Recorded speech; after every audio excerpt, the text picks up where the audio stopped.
그만둘게요. 그 한마디가 떨어지는 순간 지은호는 이게 끝이라는 확신보다 이상하게도 무언가 막 시작되려 한다는 불길한 예감부터 들었는데요. 지은호는 스스로가 왜 이렇게까지 단호해졌는지 곱씹어 봤습니다. 카페 매니저로 일하면서 매일같이 손님을 맡고 밤엔 인테리어 도면을 그리고 새벽이면 재료 주문까지 챙겼는데요. 그 바쁜 하루의 틈에 이지혁이 다시 끼어들었을 때 가장 먼저 흔들린 건 일이 아니라 마음의 중심이었더라고요.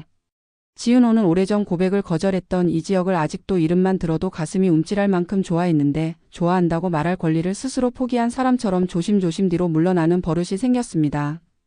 그런데 돌아온 이지혁이 카페 창고를 사무실로 쓰겠다며 의자와 책상을 들여놓았고 심지어 돈이 없어서 그래요라며 버텼을 때 지은호는 한동안 눌러왔던 말들을 더는 눌러둘 수가 없었는데요.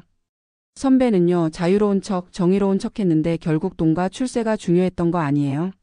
라고 내뱉고 나서야 스스로도 놀랐습니다. 그 말에는 오래된 상처 거절당했던 그날의 서늘함, 그리고 비혼주의라는 깃발 뒤에 숨었다고 느꼈던 실망이 다 섞여 있었거든요. 이지혁은 여전히 비혼주의자였습니다. 지은호는 그걸 누구보다 잘 알고 있었는데요. 마음속에서는 또 다른 해석이 끊임없이 올라왔습니다. 선배는요, 결혼으로 얻는 것보다 잃는 게 많다고 생각해서 비혼주의자가 된 것 같아요. 이 말은 비난이 아니라 이해에 가까웠습니다. 자기 길을 묵묵히 가려는 사람의 고집을 지켜보면 때로는 존중이 먼저였거든요.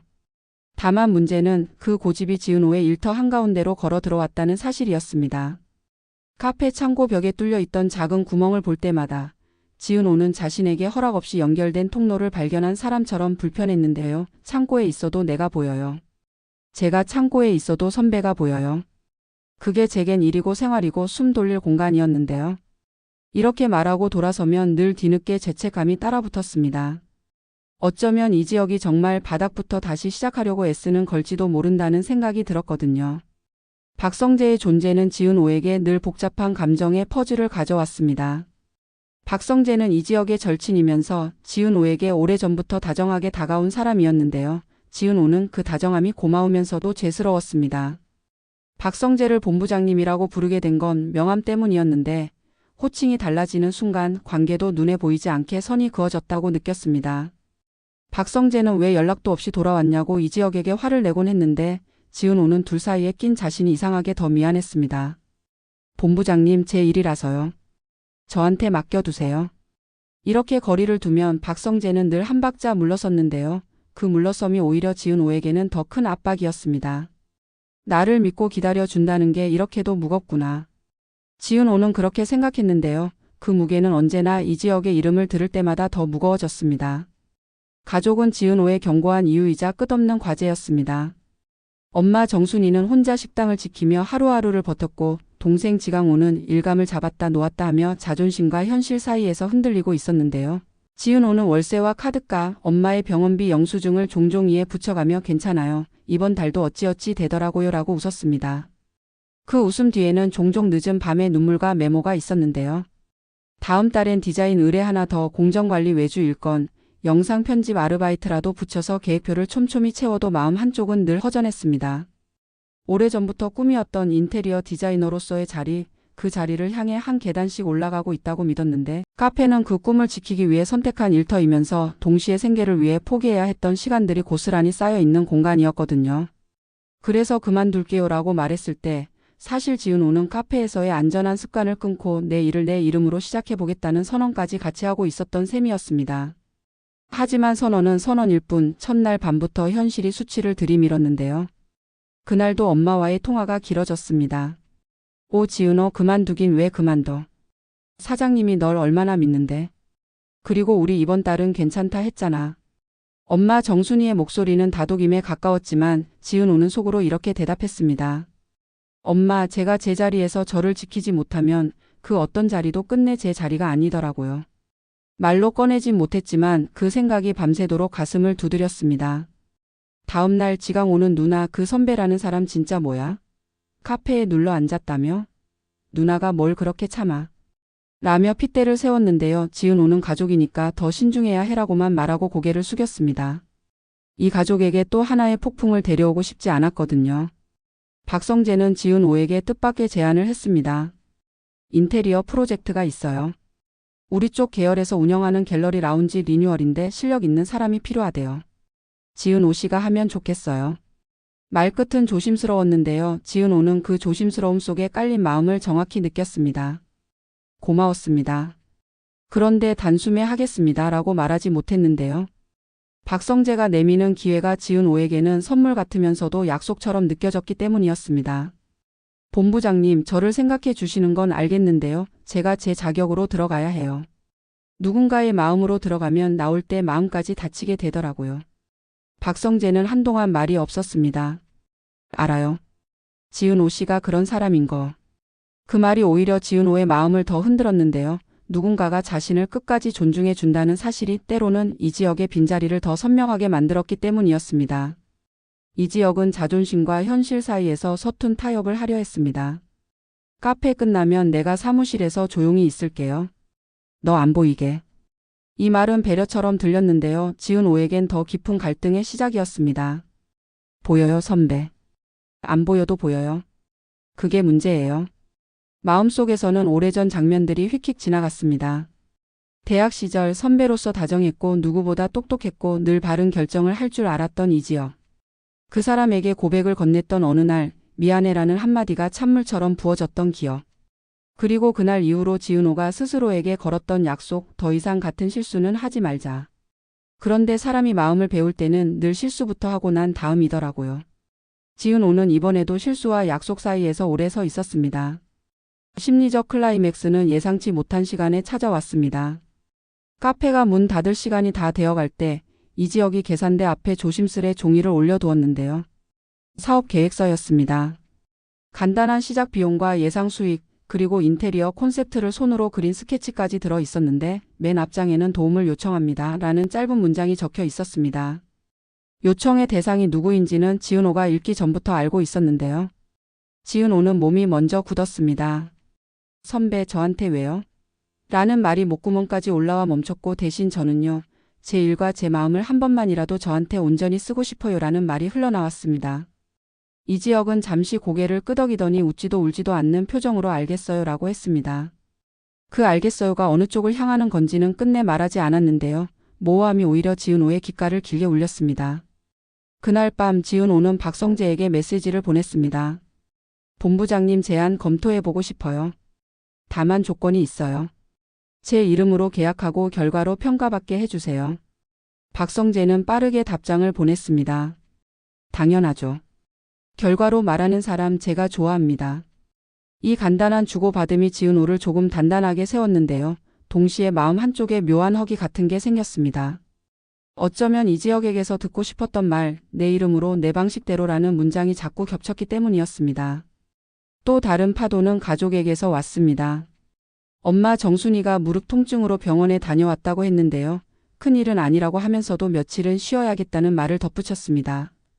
지강 오는 누나 일 그만뒀다면서? 그럼 당분간 엄마 가게 좀 도와라고 했는데 그 말이 지은오의 가슴을 콕 찔렀습니다. 그래, 내가 선택하면 누군가는 그 빈자리를 메워야 하는 거지.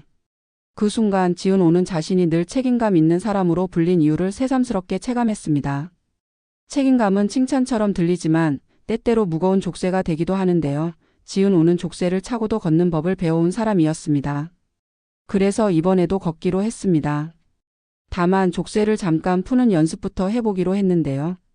프로젝트 착수 전까지 엄마 가게 오전 파트 도와드릴게요. 오후엔 제 스케치하고 밤엔 샘플링하러 다녀오고요.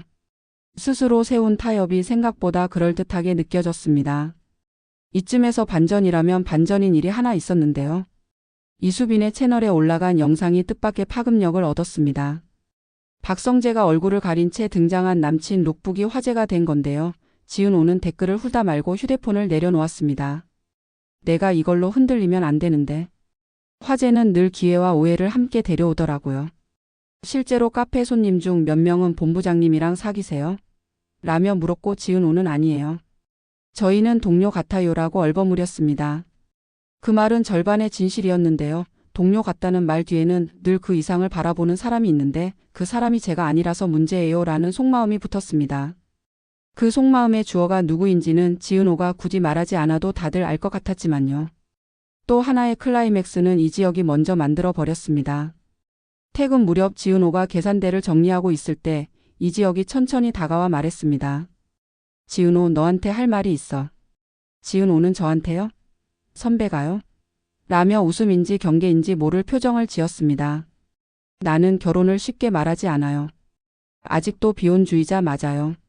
근데 이상하게 너를 생각하면 그 다짐이 헷갈릴 때가 있어요. 내가 웃으면 내가 지켜야 할 게 뭔지 다시 생각하게 되고. 이 말은 고백도 아니고 철회도 아니었습니다. 지은호는 순간 울컥했는데요. 바로 그 울컥함 때문에 말을 고르고 또 골랐습니다. 선배, 그런 말은요. 선배가 선배한테 먼저 해주세요. 저는요. 누군가의 흔들림을 붙잡아 주는 사람이 아니라 제 흔들림을 제 자리에서 멈추게 해야 하는 사람이거든요. 이지혁은 조용히 고개를 끄덕였습니다. 고개가 아래로 떨어질수록 지은호는 이상하게 홀가분하고 또 아팠습니다. 홀가분함과 아픔이 동시에 오는 날이 있더라고요. 며칠 뒤 박성재의 프로젝트 킥오프 미팅이 잡혔습니다. 지은호는 스케치북을 들고 들어갔는데요. 첫 슬라이드에 자기 이름을 큼지막하게 적었습니다. 디자인 총괄 지은호. 누구의 마음도 아니라 자신의 실력과 책임으로 시작한다는 표시였는데요. 팀원들 앞에서 자기소개를 하는데 목끝이 뜨거워졌습니다. 저는 카페에서 사람들의 시간을 디자인했고 오늘부턴 공간의 흐름을 디자인하려 합니다. 제가 잘하겠습니다. 발표가 끝나고 박성재는 악수를 청했습니다. 축하해요. 그리고 고맙습니다. 그 말이 칭찬만은 아니었고 서운함과 응원이 섞여 있었는데요. 지은호는 그 섞임을 있는 그대로 받아들였습니다. 사람 사이에는 늘 여러 감정이 동시에 떠 있더라고요. 그날 밤 카페로 돌아온 지은호는 불이 꺼진 창고 쪽을 힐끗 봤습니다. 문틈으로 보이는 책상 위에 작은 쪽지가 놓여 있었는데요. 도면 훔쳐보지 않았어요. 대신 커피는 내일 내가 살게요. 이지혁. 별것 아닌 장난 같은 말이었는데 그런 말이 지은호의 마음을 조금씩 풀어줬습니다. 그래요, 선배. 선배가 내일 커피를 사면 저는 모레 제 도면으로 대답할게요. 스스로에게 이렇게 중얼거리고 조용히 불을 껐습니다. 관계를 당장 정리하지 않아도 자신을 먼저 바로 세울 수 있다면 그걸로 충분하다는 확신이 그날따라 또렷했거든요. 다음 주 첫 현장 미팅에서 예산 조정 문제가 생겼습니다. 박성재는 회사 입장을 전하면서도 지은호 씨의 콘셉트는 최대한 건드리지 않겠다고 말해 주었는데요. 그 말이 든든한 방패처럼 느껴졌습니다. 다만 방패 뒤에만 서 있을 수는 없다고 생각했습니다. 지은호는 스스로 답을 찾았습니다. 가구 일부를 모듈로 바꾸고 조명은 내일 시스템으로 유연하게 가면 원안의 감도를 살리면서 공사비를 줄일 수 있겠어요. 테이블 위에 숫자들이 다시 맞아떨어지자 팀원들의 표정이 밝아졌습니다. 그때 박성재가 조용히 웃었습니다. 그러니까요. 결과로 말하는 사람. 지은호는 고개를 끄덕이며 마음속으로 한 사람을 떠올렸습니다. 선배, 나 이 정도는 해요. 내가 누구의 그림자도 아니었다는 걸 나부터 알아야 해서요. 마지막으로 지은호는 자신에게 오래 미뤄왔던 질문을 했습니다. 나는 왜 그렇게 이지혁에게 화가 났을까? 표면적인 이유는 많았습니다. 돌아온 방식이 성급했고 카페를 편하게 생각했고 비혼주의 뒤로 숨는 태도가 얄미웠고. 그런데 그 모든 이유 아래에는 한 가지 진심이 있었습니다. 나를 진심으로 바라봐 달라. 그 한마디를 차마 말하지 못해서 돌려 말하고 비틀어 말하고 결국 그만둘게요 까지 와버린 거였는데요. 그걸 깨닫자 지은호는 조금 웃음이 났습니다.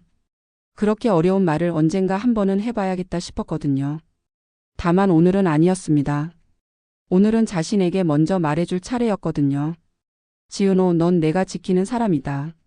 그래서 다음 회의가 끝나고 돌아오는 길, 지은호는 카페 앞에서 휴대폰을 꺼내 짧은 메시지를 적었습니다. 선배, 내일은 제가 살게요.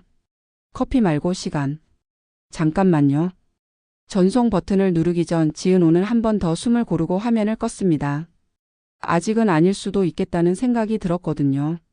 사람의 마음엔 타이밍이 있더라고요. 대신 작은 메모를 계산대 서랍에 넣어 두었습니다. 나는 내 자리에서 기다릴게요. 달려가진 않더라도 멈추진 않을게요. 지은호. 지은호의 갈등은 끝나지 않았는데요. 이상하게도 더는 무섭지 않았습니다. 놓을 건 놓고 붙들 건 붙들고 말할 건 말하기로 마음을 정리했기 때문이었습니다. 이지혁이 비혼주의라는 깃발을 들고 있어도 괜찮았습니다. 그 깃발이 이지혁의 상처든 신념이든 언젠가 그 진짜 이름을 서로 말할 날이 오겠지 싶었거든요. 박성재의 다정함도 더 이상 미뤄두지 않기로 했습니다. 고마움은 고마움대로, 선은 선대로, 그리고 경계는 경계대로 분명히 그어두면 되니까요. 그렇게 마음의 지도를 다시 그리자 지은오에게도 비로소 길이 보였습니다. 길의 이름은 거창하지 않았습니다. 내가 선택한 자리에서 내 이름으로 버티기. 그렇게 한 발 한 발 내디디면 언젠가 이 모든 갈등과 감정이 하나의 문장으로 정리될 날이 오겠죠. 그날 그만둘게요라고 말했는데요. 사실 나는 나를 시작하고 있었더라고요. 막을 내립니다. 시청해 주셔서 감사합니다. 구독과 좋아요는 제작하는 데 큰 힘이 됩니다. 감사합니다.